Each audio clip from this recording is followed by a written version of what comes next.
con los últimos datos. Unos últimos datos que seguramente pasarán por esa información que ha filtrado el New York Times, basándose en unas fuentes militares y que hablan de que un piloto habría salido de la cabina, habría querido volver a entrar y no habría podido entrar de nuevo en esa cabina. Un extremo que Lufthansa ni confirma ni desmiente. A lo largo de la mañana, toda la información se va centrando un poco en esa tesis, una de las teorías de lo que pudo pasar que todavía se desconoce. Vamos a escuchar al fiscal. Como me comprometí ayer con los medios de comunicación, les voy a contar cómo se desarrolla la investigación desde que los juzgados de Marsella dirigen la investigación, al igual que me comprometí.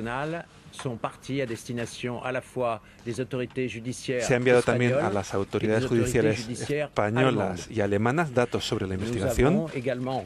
También hemos recibido por parte de las autoridades judiciales españolas una solicitud de entrada internacional y me imagino que hoy recibiremos lo mismo por parte de las autoridades alemanas. Les recuerdo que cada una de estas autoridades han abierto investigaciones en su propio país. Ha comenzado la recuperación de cuerpos desde ayer a mediodía y la cadena de identificación mediante el ADN se ha iniciado también. Repito, la recuperación de cuerpos comenzó ayer a mediodía y la cadena de identificación mediante el ADN también ha comenzado. A día de hoy, aún no hemos encontrado la segunda caja negra. Por lo tanto, solo tenemos una caja negra. Según los elementos de los que dispongo, a principio de la noche y a mitad de la noche, la caja negra que graba los sonidos, los diálogos entre el comandante de vuelo y el copiloto, ha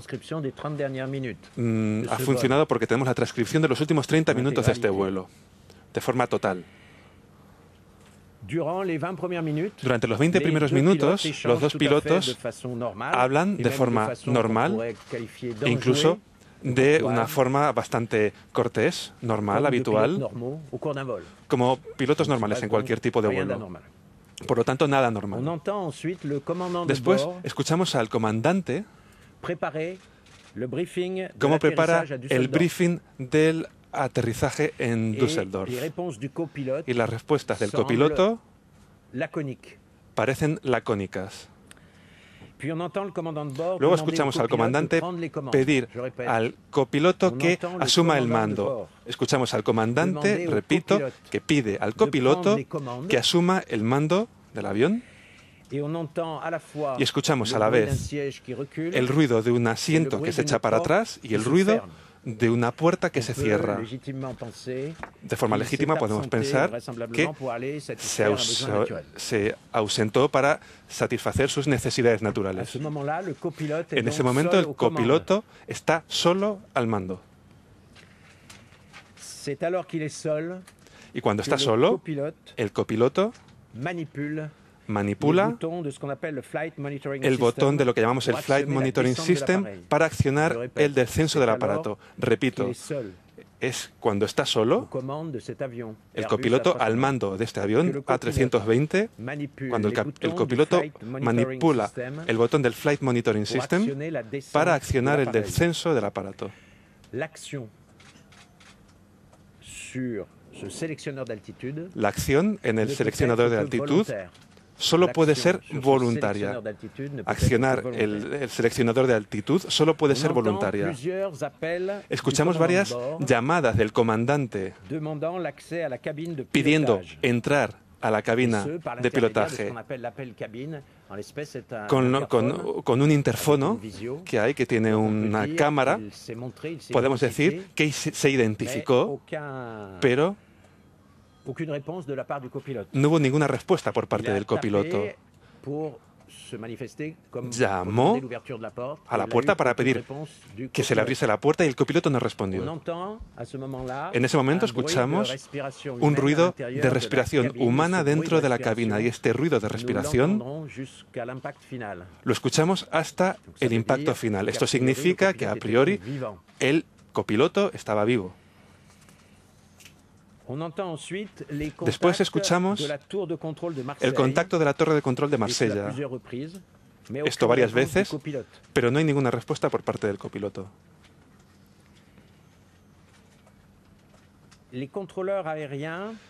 Los controladores aéreos piden después hacer el código de peligro del transpondedor. Y no hay ninguna respuesta. Esto significa que este avión se convertía en prioritario en relación al resto de aviones para un posible aterrizaje forzoso.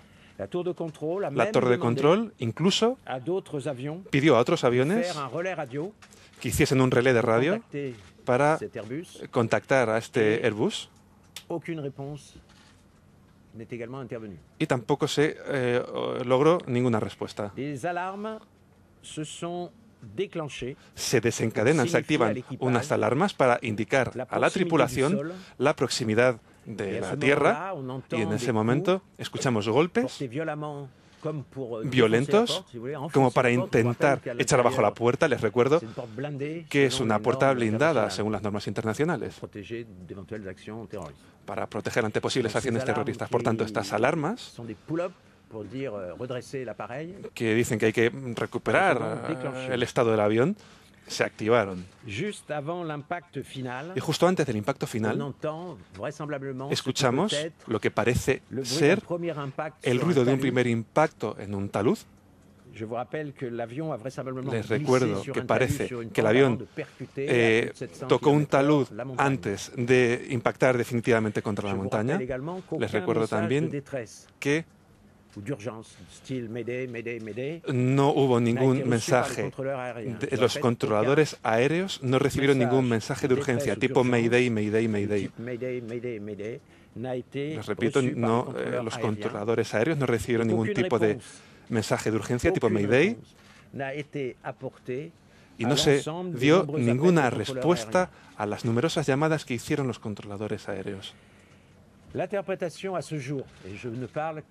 A día de hoy, y solo hablo de hoy, a las 12:30, después de 48 horas tras el accidente, a la vista de las investigaciones, decimos esto con precaución, e insisto, pero la interpretación que para nosotros, investigadores, hablo también en nombre del general Galtier y el coronel Delanois de la Gendarmería de Transporte Aéreo, es el director de la investigación. Nuestra opinión, la interpretación más plausible es que el copiloto, mediante una abstención voluntaria, se negó a abrir la puerta de la cabina de pilotaje al comandante de a bordo. Se negó a abrir la puerta de la cabina al comandante y accionó el botón que ordenaba la pérdida de altitud. Repito, accionó el botón que ordenaba la pérdida de altitud. Les recuerdo que en los 8 últimos minutos este aparato pasó de en torno a 10-12.000 metros de altura a casi 2.000 metros de altura. Y la montaña contra la que se estrelló estaba a unos 1.600-1.800 metros. Por lo tanto, accionó este botón por una razón que a día de hoy ignoramos totalmente, pero que podría analizarse como la voluntad de destruir este avión. Estos son los últimos elementos de la investigación que les puedo comunicar.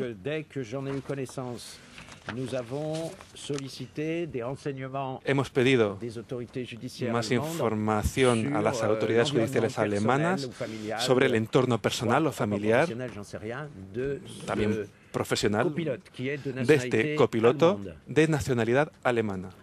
He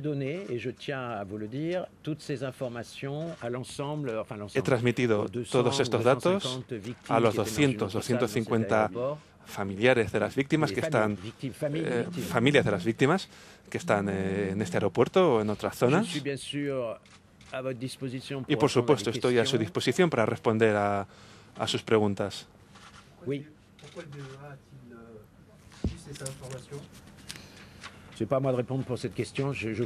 No puedo responder a esta pregunta. Lo único que le diré es que he recibido estas informaciones de forma bastante tardía. Para mí, lacónico significa una respuesta corta. El comandante de a bordo es el jefe, hace el briefing del aterrizaje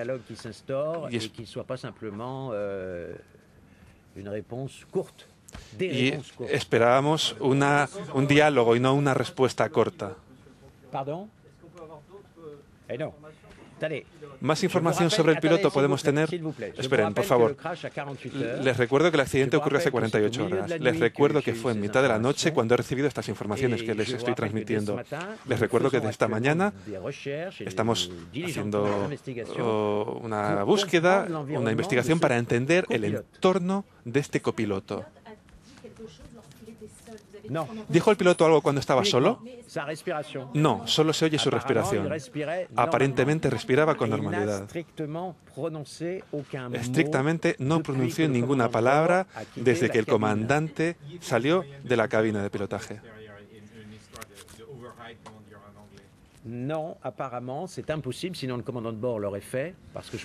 Es imposible porque si no el comandante lo habría hecho. Si hubiese tenido los medios para abrir esa puerta, el comandante estando fuera, les recuerdo que es una puerta blindada. Si hubiese podido lo habría hecho.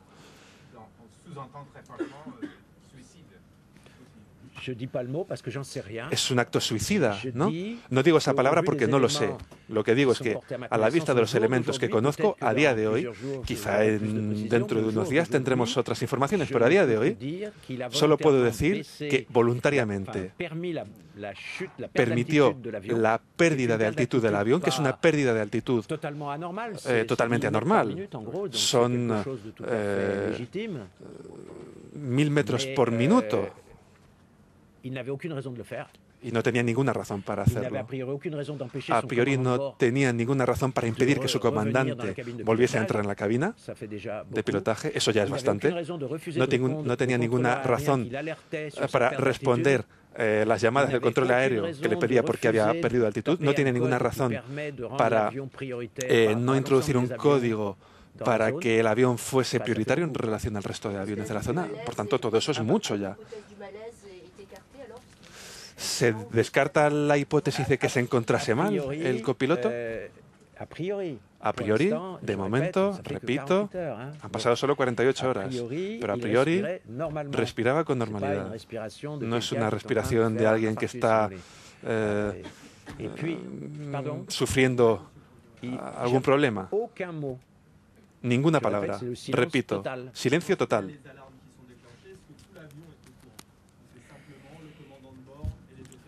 ¿Las alarmas hizo que todo el mundo estuviese al tanto en el avión de lo que pasaba? Es difícil responder a su pregunta. Me lo han preguntado las familias de las víctimas. Creo que las víctimas solo se dieron cuenta en el último momento, justo en el último momento. Permítame terminar. Porque los gritos solo aparecen en los últimos momentos, justo antes del impacto. Acabo de responderle sí, pero solo en el último momento. ¿Nos puede decir en inglés lo que han oído? Bueno, me gustaría, pero...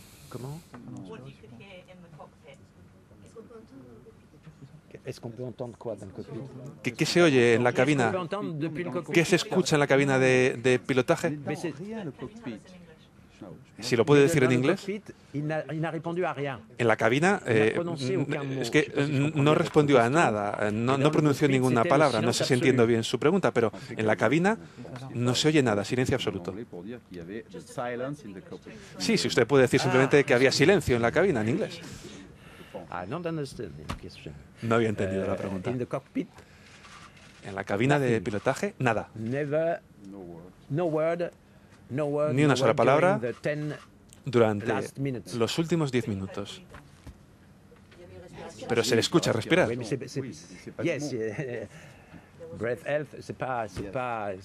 Sí. Sí, pero respirar no es una palabra, no es una respuesta a una pregunta.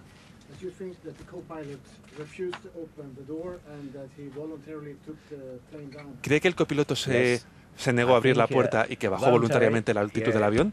Sí, creo que voluntariamente se negó a abrir la puerta y pulsó el botón para que bajase el avión. Entonces no se puede considerar que fuese un accidente. Es un accidente en el sentido de que el avión se estrelló. Pero es una acción voluntaria del copiloto. ¿Nos puede confirmar los nombres y nacionalidades de los pilotos y los orígenes étnicos?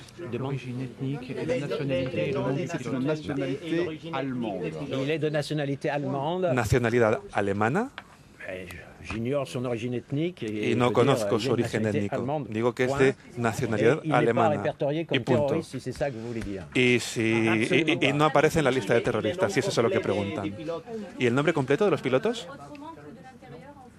La nueva ley internacional desde los atentados del 11S impone un doble sistema de desbloqueo de las puertas para evitar que alguien entre en la cabina para hacer cualquier cosa en el avión.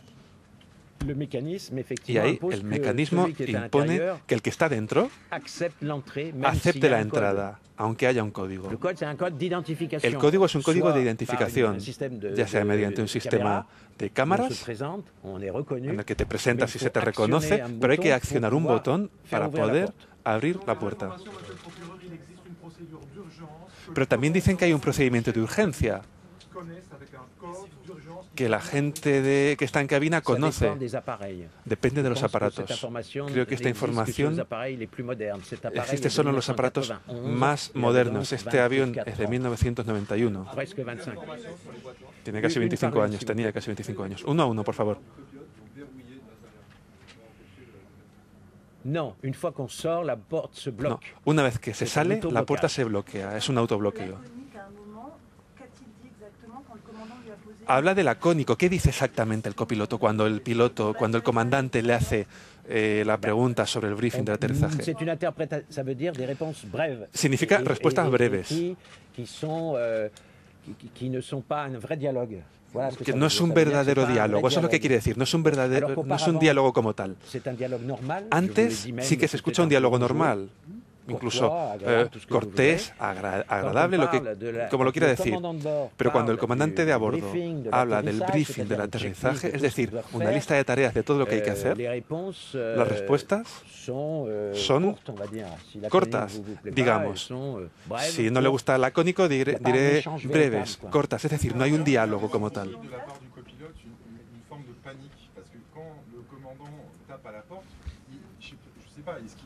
¿Hay alguna reacción de pánico del copiloto? Porque cuando el comandante llama a la puerta, ¿hay algún tipo de reacción distinta por su parte? Por lo que yo sé, no hay ninguna cámara adentro para filmar al copiloto, pero lo que parece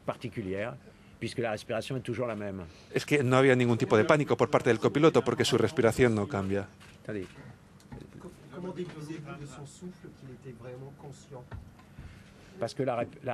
¿Cómo saben que estaba consciente? Bueno, porque su respiración es una respiración totalmente normal, clásica, de un ser humano, en apariencia al menos.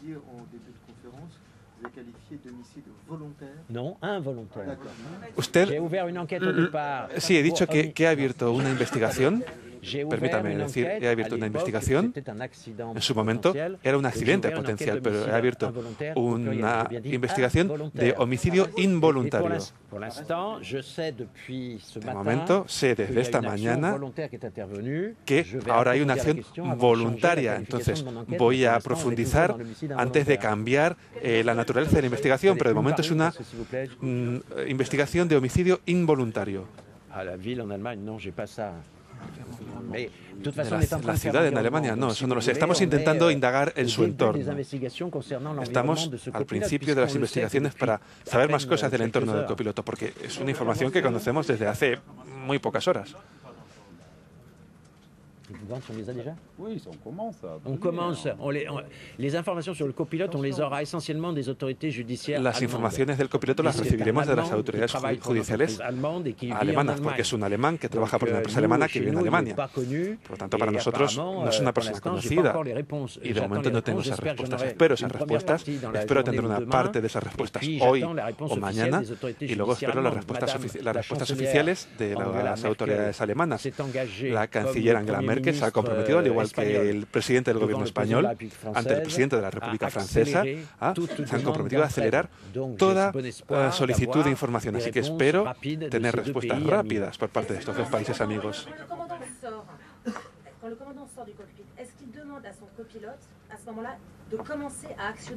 Cuando el comandante sale de la cabina, le pide al copiloto que empiece el descenso. No. Le recuerdo que este avión estaba en piloto automático. Sale diciéndole, te dejo los mandos. Y imaginemos, como les he dicho antes, que era para ir al baño. Sí, pero no se empieza a descender para llegar a Düsseldorf cuando se pasa Toulon. Toulon no está al lado de Düsseldorf, no es ahí donde se empieza a descender. ¿Se conoce la religión del copiloto? Les he dado la nacionalidad, no conozco su religión. Le digo que el entorno lo estamos indagando, pero no sé si hay que examinar este tipo de cosas.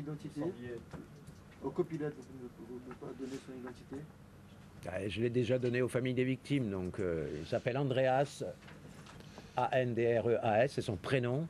El copiloto se llama Andreas Ubitz.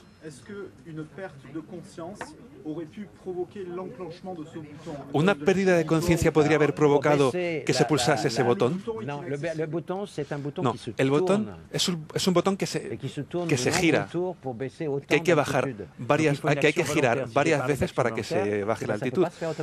Es decir, es una acción voluntaria, no se puede hacer automáticamente. Es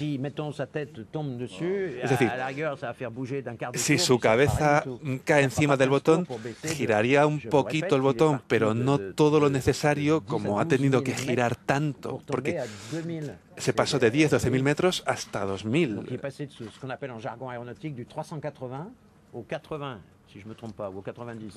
Es decir, se pasa de 380 a 80 en argot aéreo. Sí, de 30 y pico mil pies a 6.000. A día de hoy, digo que creo que se trata de una acción voluntaria. Lo primero, se niega a permitir que el comandante entrase en la cabina, acciona voluntariamente el descenso, 1.000 metros por minuto. Es como si fuese un aterrizaje prácticamente. Y ahí estábamos en las montañas.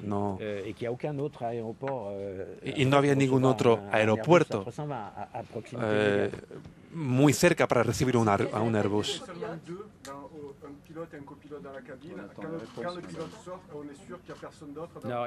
Y cuando sale el comandante, se está seguro que no hay nadie más aparte del copiloto en la cabina. Efectivamente, no hay nadie más. La segunda caja negra corresponde a todos los registros del vuelo, ya sea la presión, temperatura, coordenadas del vuelo. Y va a ser un complemento. Para las causas, nos va a permitir descartar que no han intervenido otras causas. El hecho de recibir esta información por la noche, sí, es algo que me contraria, por supuesto.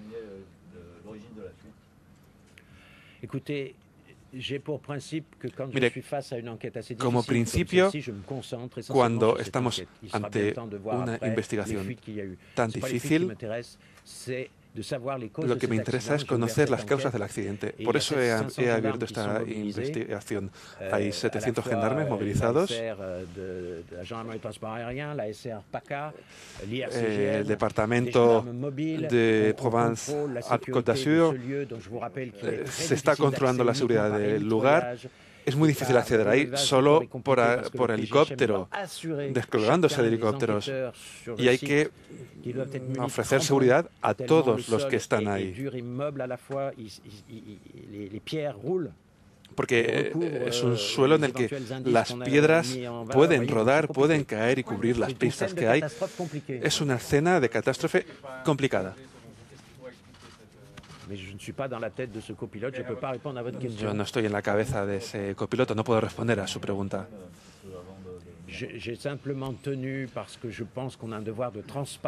Simplemente lo digo porque tenemos que ser transparentes, tal y como ha dicho el ministro de Transportes. Esas familias a las que hemos recibido para intentar entender lo que ha ocurrido y luego ir a Seine-les-Alpes,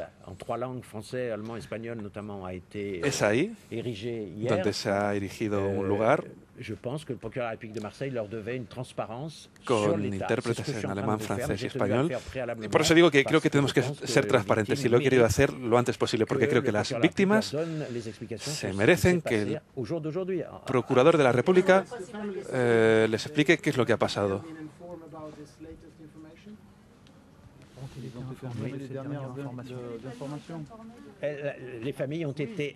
Las familias han sido informadas de todas las informaciones que acabo de decirles, lo mismo.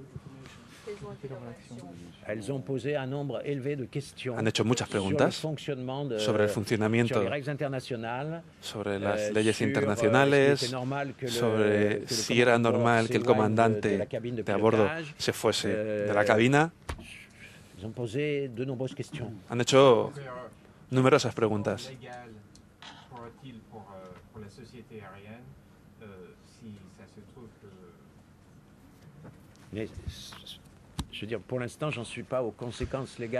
De momento no conozco las consecuencias legales para la compañía aérea.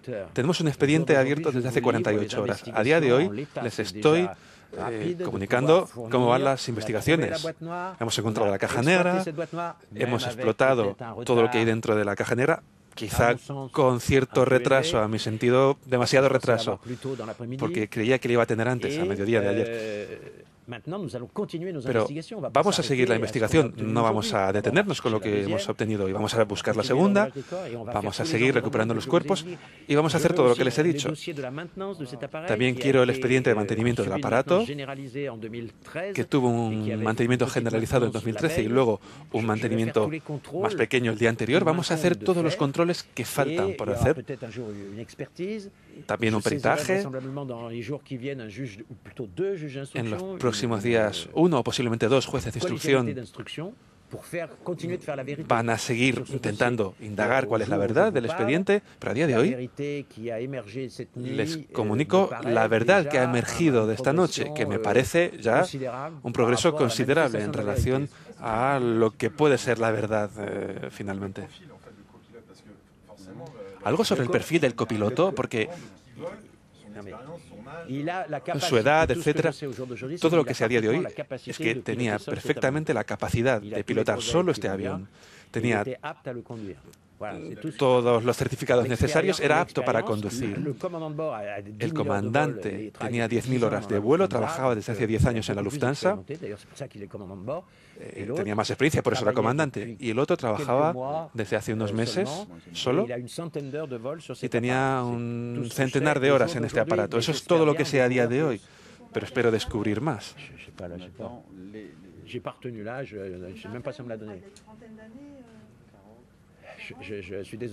Lo siento mucho, no conozco la edad que tenía el piloto.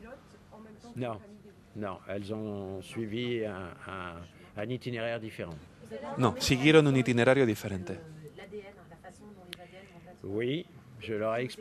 Sobre el ADN, sí, lo he explicado, lo he propuesto. Si lo desean, y solo si lo desean, cuando estén en la capilla ardiente, los equipos especializados del coronel Touron, que es el jefe de la cadena de identificación, estará a su disposición. Padres y madres y hermanos y hermanas para que puedan dar su ADN, para acelerar la comparación de ADN con los elementos que encontremos. ¿Cuánto van a estar las familias ahí? Las familias, las que han llegado por avión, tienen que volver esta noche, me parece, pero creo que hay cierto retraso.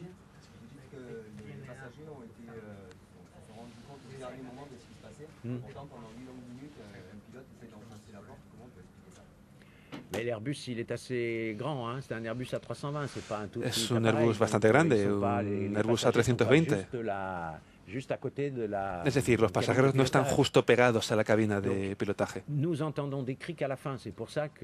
Escuchamos gritos al final, por eso le decía antes, los gritos es justo en los últimos momentos.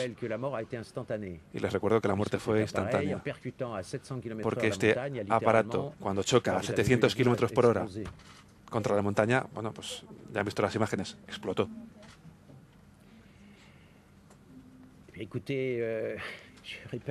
Mire, repito, esta información la tengo desde esta noche. Tengo que pensar con mis colaboradores sobre las posibles modificaciones que habría que dar a la hora de calificar la investigación en las próximas horas. Pero de momento no lo hemos hecho.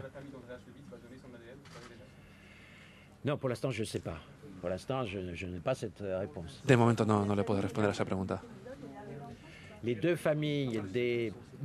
Las dos familias del comandante y del copiloto han llegado, pero no se han mezclado con las otras familias.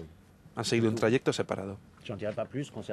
Eso es todo. No le puedo decir más sobre la familia del copiloto.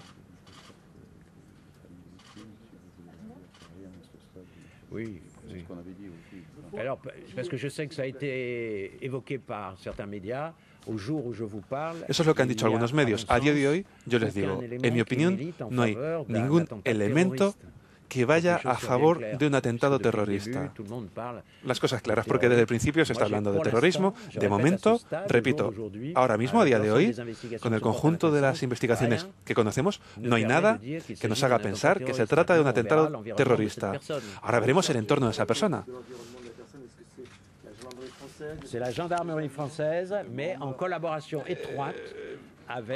Es la gendarmería francesa la que está indagando sobre el entorno de esta persona, pero en colaboración con las autoridades y policía alemana. Antes de reunirme con ustedes, tenía al comandante jefe de la gendarmería que estaba intentando recabar toda la información posible. Tenemos que ver también cómo la información que recibimos de Alemania. Hay contactos importantes con nuestros homólogos alemanes.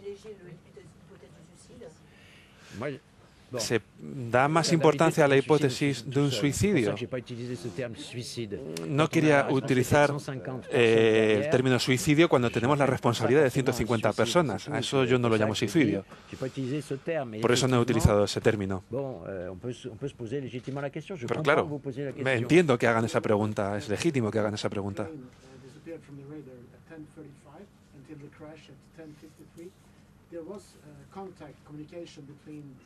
Plane and the authorities in France.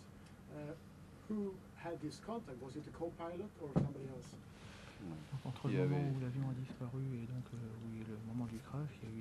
Entre el momento en que el avión desapareció y el momento del accidente,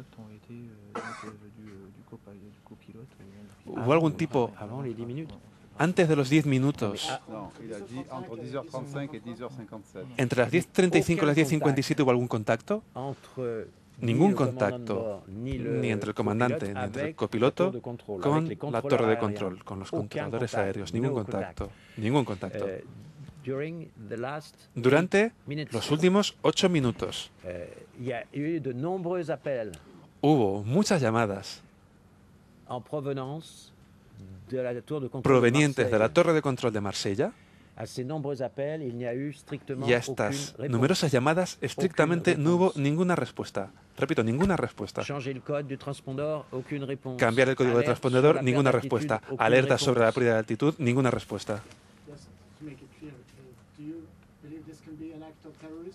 ¿Cree que este puede ser un acto terrorista?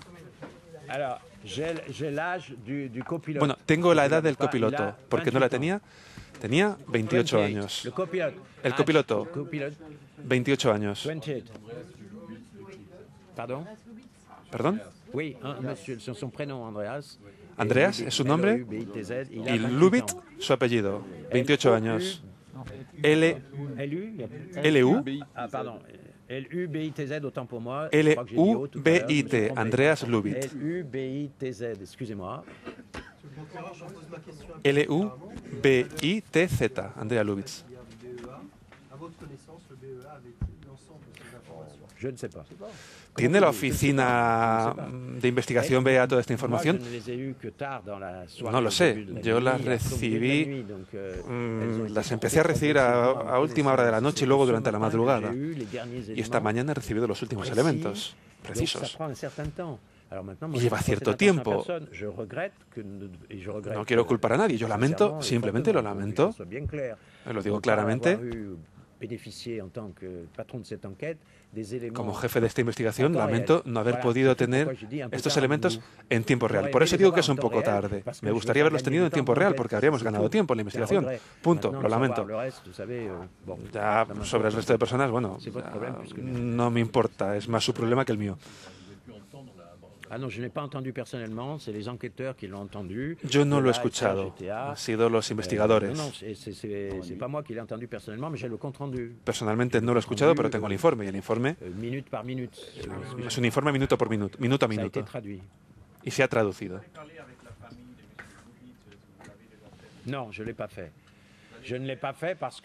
No, no lo he hecho porque, repito, es que casi acabo de conocerlo. Entiendo su impaciencia de intentar avanzar, pero yo tengo reglas de derecho, de procedimientos. Y creo que en 48 horas hemos avanzado bastante.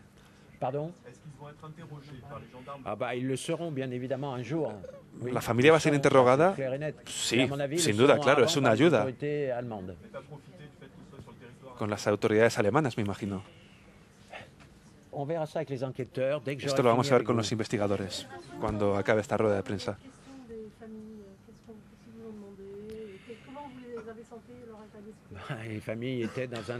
Las familias están en un estado de shock porque casi no creían lo que había pasado.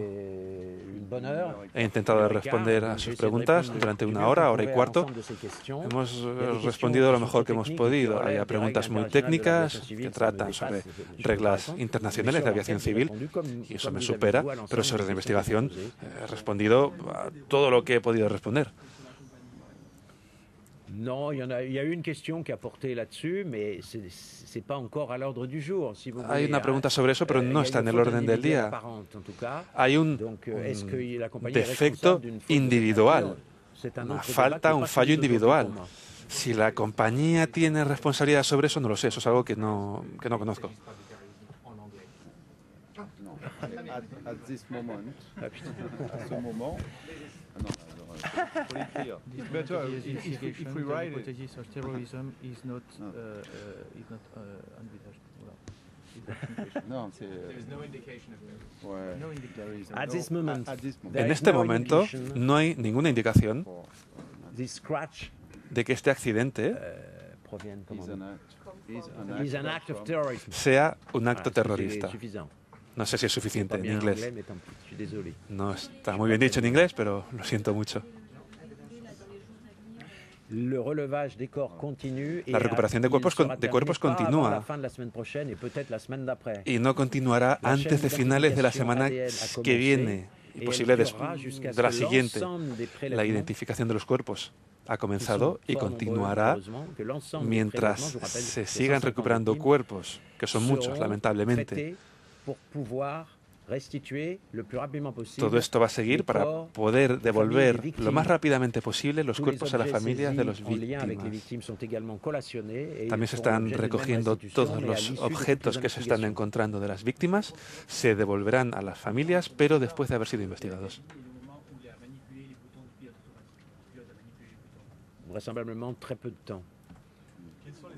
posiblemente poco tiempo. ¿Qué esperan recuperar de la segunda caja negra? Ya se lo he dicho, todos los parámetros del vuelo. Duración, la climatología, la meteorología, la temperatura exterior, la presión dentro de la cabina. Quand les deux parlent de la descente vers Düsseldorf et de la conversation qu'ils ont jouée, vous dites qu'il y a des réponses laconiques. Est-ce qu'ils évoquent le fait qu'à un moment, l'un va prendre un break ou une pause Non. devant l'autre? Non, en tout cas, ça m'a pas été rapporté. Non. No. Je veux dire, c'est pour ça que, enfin, c'est trop tôt pour anticiper. En fin, es demasiado temprano para anticipar cualquier cosa, pero parece que el copiloto se aprovechó de la ausencia del comandante. ¿Podía saber antes que se iba a ausentar? No lo sé, no se lo puedo decir. La famille du copilote est partie de Marseille. Elle est en route. Voilà. El copiloto salió de Marsella, estaba en ruta.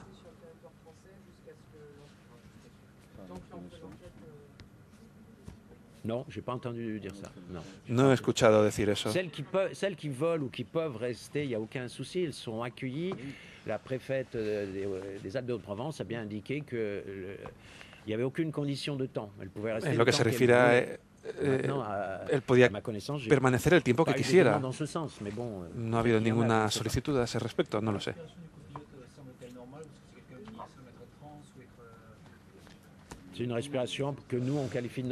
Repito que la respiración del copiloto es una respiración que calificamos como normal ahora mismo.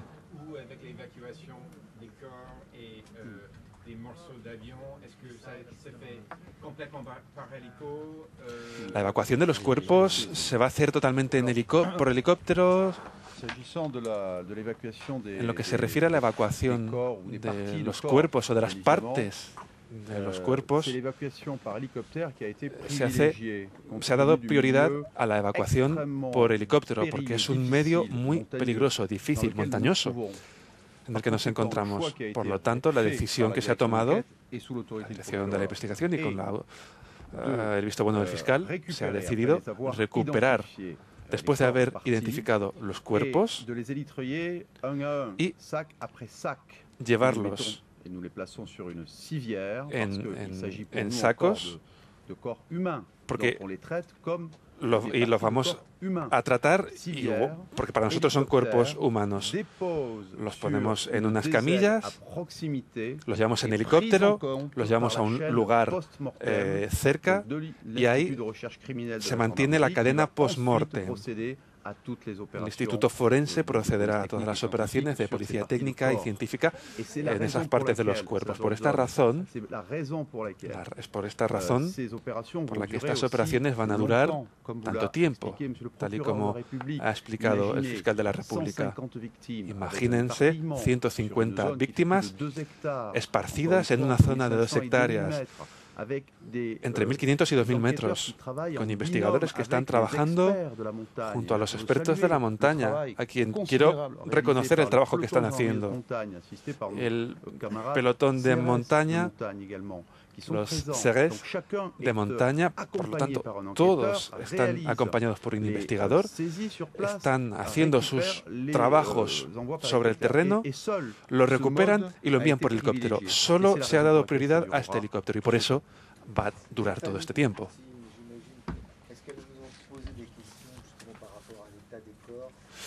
¿Le han preguntado a las familias sobre el estado de los cuerpos? No. No. La familia simplemente me ha preguntado cuándo, es algo normal, cuándo podrían recuperar sus cuerpos. Y efectivamente me han preguntado si podrían ir haciéndolo a medida. El protocolo me lo prohíbe. Solo puedo devolver los cuerpos cuando la cadena de ADN haya terminado. Y por eso digo que esto va a llevar ciertas semanas, habida cuenta del número elevado de investigaciones que hay que hacer. Y para el ADN hay que hacer el trabajo tal cual.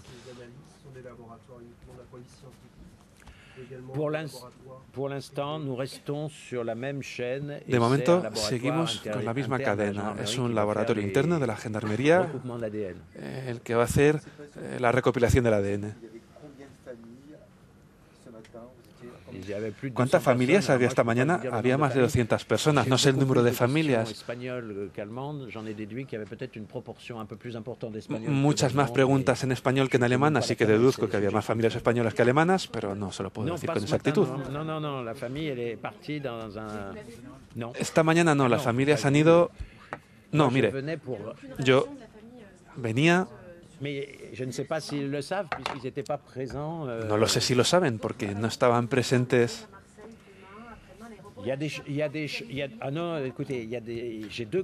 Mire, hay dos compañeros magistrados, dos vicefiscales que están en Digne, en los locales donde están llegando las víctimas. Palacio de Congreso, creo. Ahí se les está recibiendo. Luego está, como hemos dicho antes, el lugar donde el presidente de la República, la Capilla Ardiente, en Saint-les-Alpes, el presidente de la República, el presidente del gobierno español y la canciller Merkel. Y los vicefiscales van a acompañar al conjunto de familias de las víctimas. Mañana quizá haya otras. Igual no son todas, pero bueno, ha habido 2 aviones, creo que es importante y posible haya más mañana. ¿Esperan a descubrir la segunda caja negra para recalificar la denominación de su investigación? No lo sé, no lo puedo decir. Sí, por supuesto, les comunicaremos si cambiamos la calificación. Bien, miren, muchas gracias a todos por su atención.